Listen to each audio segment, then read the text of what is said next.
the Prime Minister, but tonight Channel 4 News can reveal that rebel forces could be behind the latest atrocity in the Syrian civil war and not pro-government militia, as was reported earlier this week. The alleged massacre took place in the western Alawite section of Akrab, northwest of Homs in the north of Syria. Several hundred villagers, who were all Alawites, the same sect as President Assad, were reportedly crammed into a large house after rebels attacked the town on the 2nd of December. The rebel version of events is very different. They say government militia imprisoned and killed up to 250 people.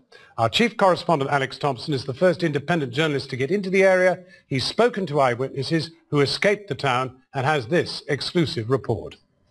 Into the Badlands of central Syria, where some of the worst massacres of this war have taken place.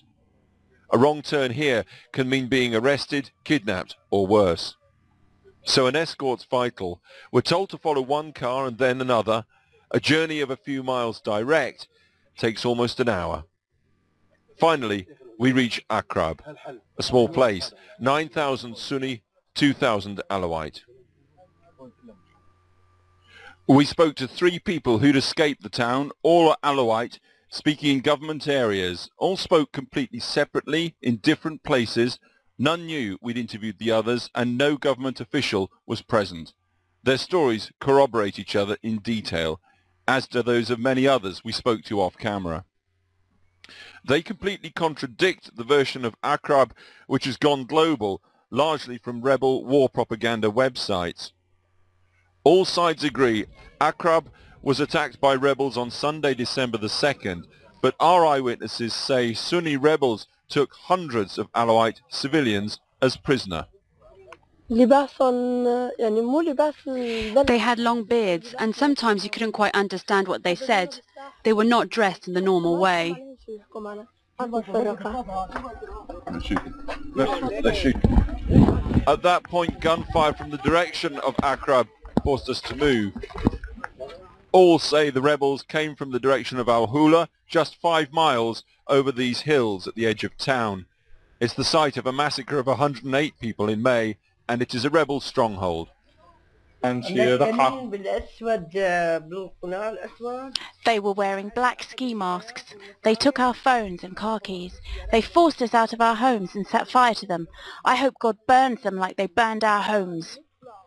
Hundreds of Alawites escaped the fighting to surrounding villages, but our witnesses say up to 500 were held prisoner by rebels after the attack. Held here in this red building where officials believe hundreds may still be held, and they're trying to get them free. We would ask for food and they wouldn't give us food. Other villages would send us food, but they would take it for themselves and not give it to us. We asked for water, they wouldn't give us water. The little children with us started crying for food and water, so the mothers had to beat the children to silence them because they asked for food and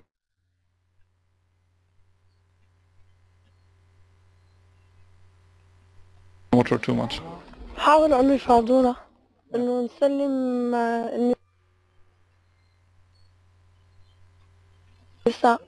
They tried to convince us to hand over the women, to take them to Al-Hula. We didn't do that because we didn't trust them. It went on for 9 days, and then from across town on Monday came a delegation including Akrab's mayor and the imam. They wanted to try and free the women and children. We said either we all go out together, including the sheikh and the mayor, or we all die together. In the early hours of Tuesday morning, they all separately described 3 truckloads of prisoners somehow making it out along the road to Tauna village and safety. A 4th truck left, but never made it to the village. That truck went to rebel-held Al-Hula instead, and there, an unnamed woman and boy, apparently speaking under duress, told rebels that pro-government militias, not the rebels, took them prisoner.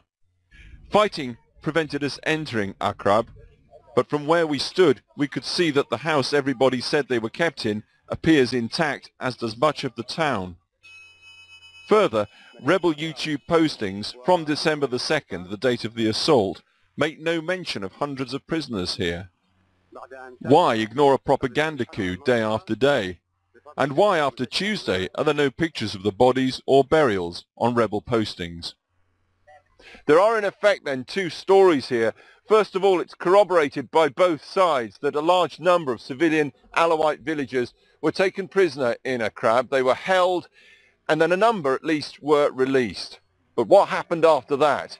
If there was a massacre, how did it happen? Who did it? And why? At the town hall in Hama, the nearest city, officials said they were negotiating to end the prisoners' ordeal. They say it's still going on.